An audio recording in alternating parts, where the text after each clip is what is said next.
have been closed, and as I've already told you, guys have been closed, but the gates have now been opened, and we're trying to follow with the cameras to see exactly whether the convoy have managed to make it out.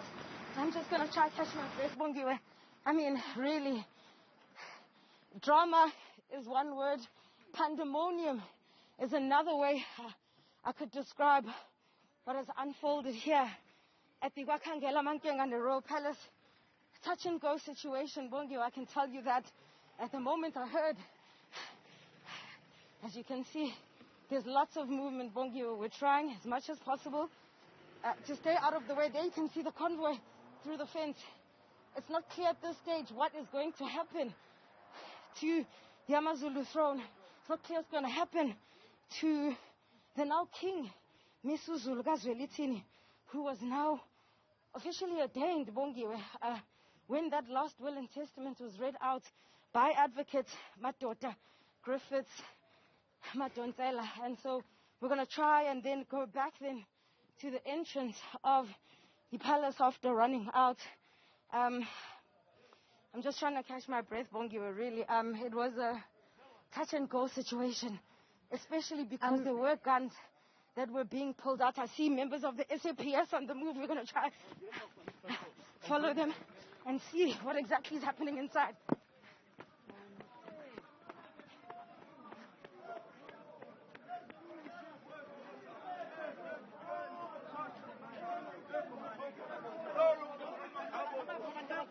Yes. Okay, well, Bongiwe, you can see that lots of praise singing currently taking place, and this is basically many people making a call to the ancestors to bring about peace, to bring about stability. We are being chased away as the cameras, but you can hear many people also conducting somewhat of a prayer right here on the grounds of Bakangela Mankeng and the palace, and it's a tense situation. But what I can tell you, Bongiwe, is that the security that just whisked away King Misuzulu Kazwelithini is that of Eswatini, and you would have seen over the last couple of days that members of Eswatini have been present here. They've been also leading their own delegation, and somewhat at some stage there was a sense that Abantu Eswatini have pretty much taken over this particular proceedings, and you can see it's still quite chaotic here at the palace.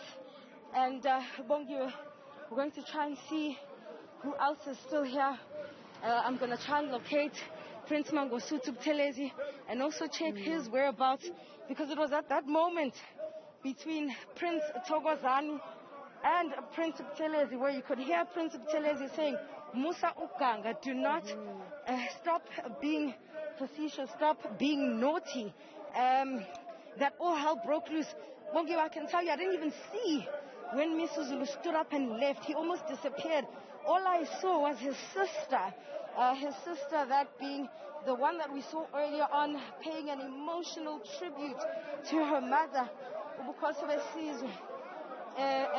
princess.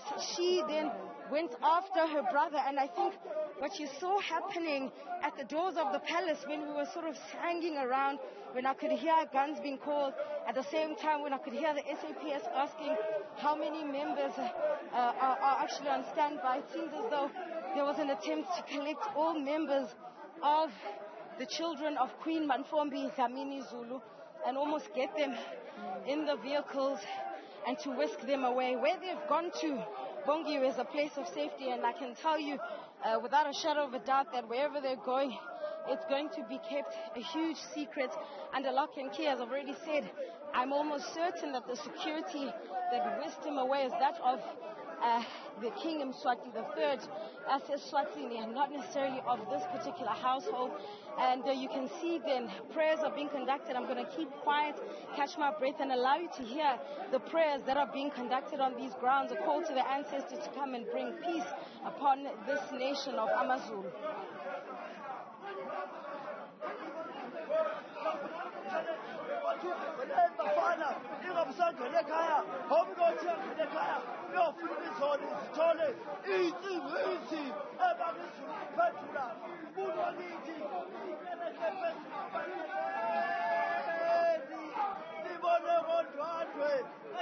abathebu ondwande babuthe kutu balimomozelela abathemba buthe uzandleni balikwenzela ngoba babashawe isazelo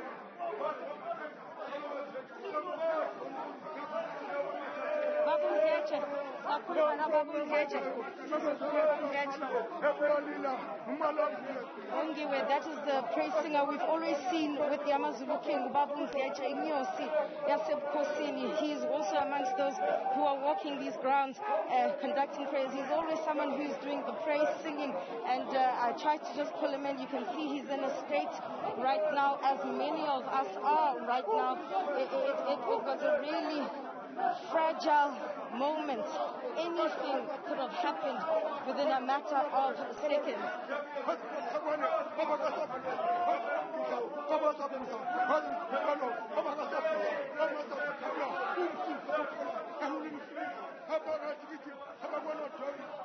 Certainly dramatic scenes there that are currently unfolding just outside Wakangela Mankengane Royal Palace there. As you would have seen just a short while ago, vehicles, as Ziyanda Ngcobo says, that are believed to be a security detail from Eswatini, then carrying, King Misuzulu Kazwelithini, who has, of course, just been named in that will by his mother as the successor. As you would have seen that the letter from the 23rd of March, even, this is the day before she was announced officially as regent, and calling on Umntwana uMisuzulu Uzulu to then be able to take over from her. And she was saying that she can accept the honor if her son was not going to then accept being king. But now, certainly King Misuzulu Kazwelithini, and you would have seen there in that meeting,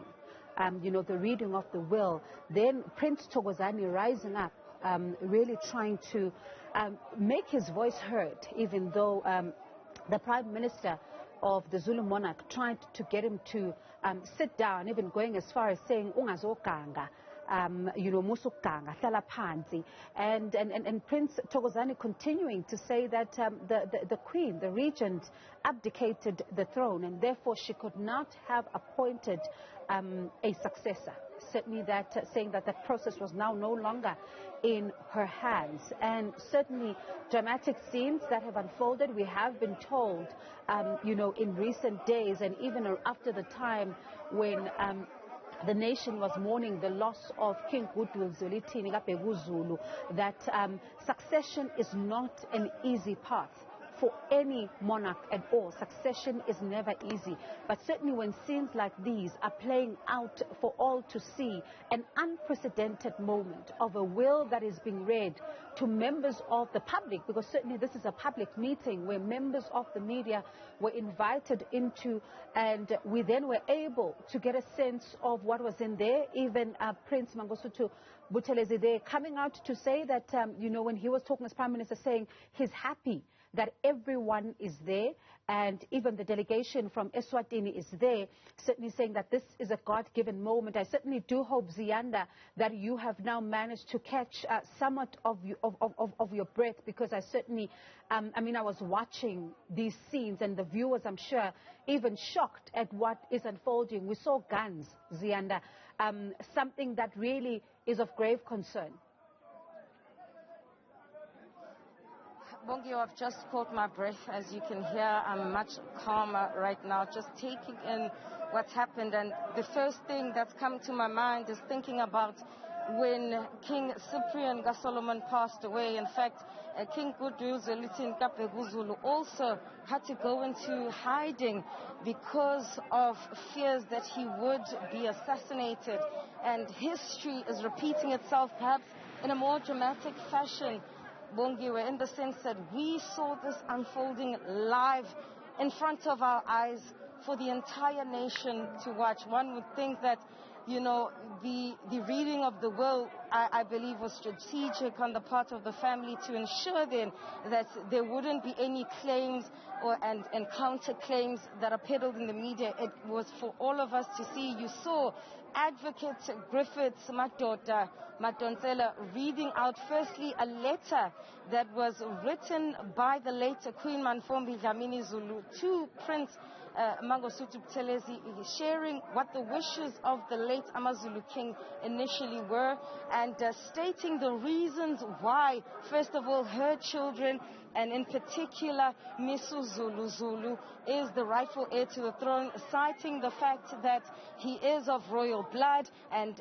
going back to what we've been discussing throughout the evening, that it was a royal affair between the Eswatini and Amazulu royal household, and really unpacking that. And then, of course, it was the moment of truth, Bongia, where the last will and testament of Queen Manfombi was read out, and confirming then the nomination, and her saying that she would want to see Misuzulu Zulu taking the throne. If he did not accept this nomination with buoyancy, as you would have heard being read out by Advocate Madontela, then she said any one of her children could take over the throne by way of a majority vote by secret ballot. And then, Bongiwe, as I was saying earlier on, and then as the world was being shown to the children, each and one of the children of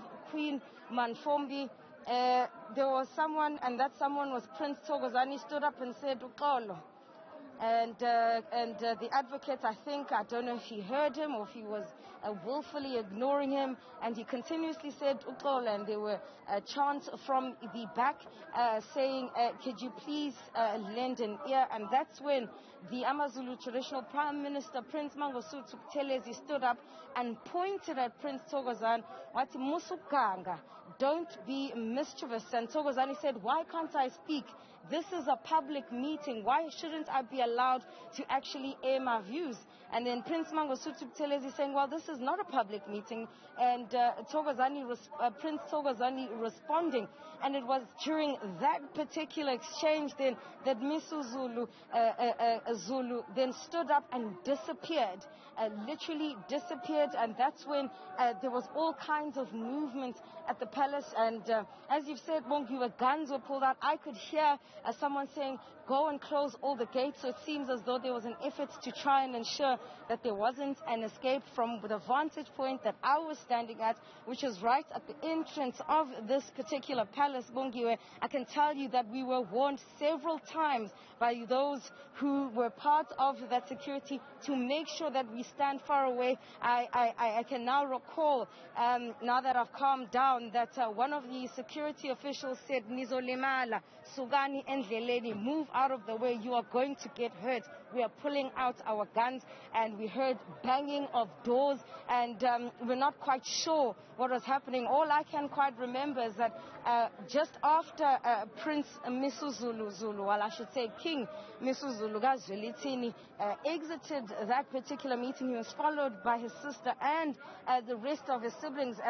It's not clear whether all of the children of Queen Manfombi left with that particular convoy, but I can tell you that the vehicles that were stationed right here for that convoy, which ferried King Misuzulu Gazwelithini, was heavily guarded. As I already said, they told us to move out the way. And so at this stage, you would have seen the speed of light at which those vehicles left this royal palace. I mean, it's shocking.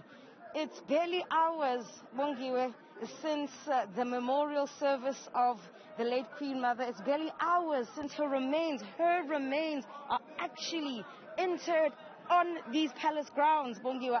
It's astounding, really, that all of this is taking place within a short space of 48 hours. Yes, we saw scenes unfolding. Yes, we saw over in the build-up to today that there's been lots of back and forth with Prince Misuzulu and Princess Thembi coming out to speak about how they feel that Prince Mangosuthu Buthelezi is suppressing them, that they aren't allowed to air their views, and that explains then the sentiments that are being expressed by Prince Thokozani. And but none of us could have anticipated this level of drama, Bongiwe, this level of chaotic scenes and violence, really. I would would describe this as violent. Yes, we did not hear any guns ringing, but it was really, really a moment away from an exchange of guns. And this is why I'm saying to you, you know, the sentiment on the ground over the last couple of days, Bongiwe, with the presence of the Eswatini delegation has been that they've been feeling that some of the royals from Eswatini are taking over the processes of KwaZulu, the processes of this particular royal household, and perhaps then this explains a lot, and it explains why he would have left with the delegation from Eswatini.